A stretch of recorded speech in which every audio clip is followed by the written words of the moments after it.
O velho guerrilheiro do título do livro é parte meu pai, parte ficção. Ele é meu pai quando ele serviu de inspiração no momento antes da reeleição da presidenta Dilma no Brasil, em meados de 2014.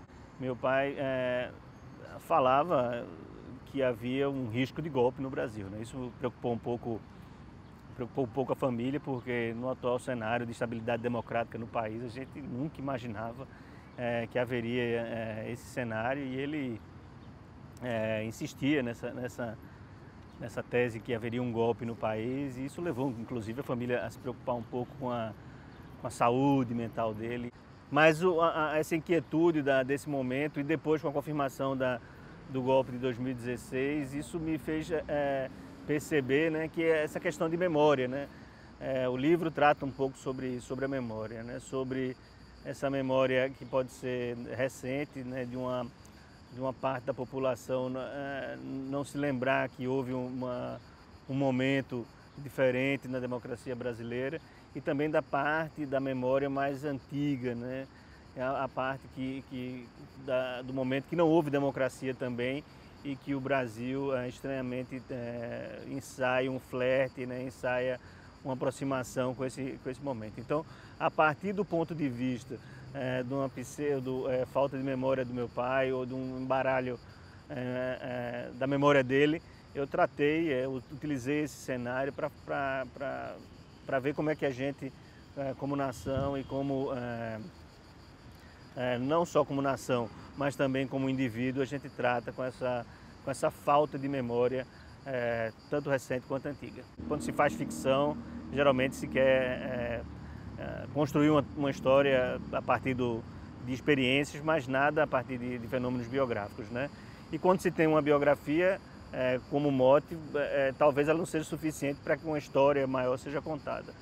Então eu me deparei com esse tipo de narrativa em meados de 2016, quando a situação política do Brasil comprovava que talvez o que fosse um desvio de memória era quase que uma clarividência, né? Esse papel eu construo com meu pai na história, né? O personagem meu pai na história é um personagem meio que tem uma pose meio de oráculo, né? Consegue ter de antever ou de ver o que a gente não consegue, de certa forma, enxergar.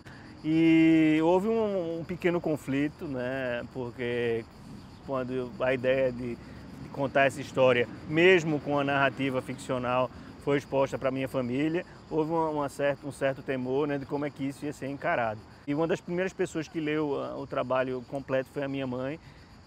Enfim, né, eu fui pagar esse tributo também a ela aí, porque é uma história da família, né? O livro já estava pronto, já tinha sido submetido a um prêmio, enfim, não era a decisão dela que ia fazer com que o livro fosse publicado ou não, mas felizmente ela entendeu que o livro, mais do que uma história, ou mais do que tratar também de um fato político, ou mais de ser uma biografia do meu pai, ele é uma homenagem às pessoas que, como o meu pai, como ela também, sempre lutaram para que, não talvez de uma forma como um guerrilheiro, mas sempre lutaram de uma forma, com as armas que podiam, para que o Brasil fosse um país mais democrático, e mais, não só democrático politicamente, mas democrático para todas as pessoas. Me mudei para Lisboa, o golpe já tinha se concretizado, né?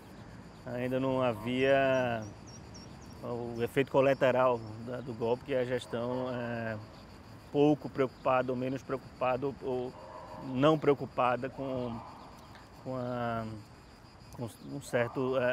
a maioria da população, né, que não pode se defender sozinho, né? Tem um grande aprendizado que o meu velho guerrilheiro passou para os filhos, que é, na verdade, que o Estado não deve se preocupar muito com quem pode se defender sozinho. Quem tem muito dinheiro, quem tem empresas, quem tem grandes recursos, quem tem teve uma formação, foi privilegiado de ter de poder estudar de uma forma que consiga concorrer no que se chama de mercado de trabalho. Essas pessoas, elas têm mecanismo de defesa, e talvez as outras pessoas que não tiveram essa mesma sorte, por um contexto histórico, essas pessoas é que precisam realmente terem uma atenção do Estado, né? Eu acho que é esse tipo de liberdade um pouco que o livro fala, né? Essa é a luta do meu velho guerrilheiro no livro.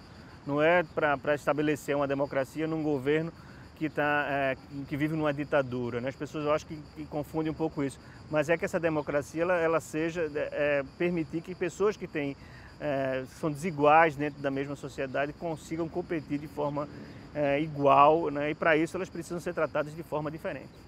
Olinda é uma personagem do livro, né?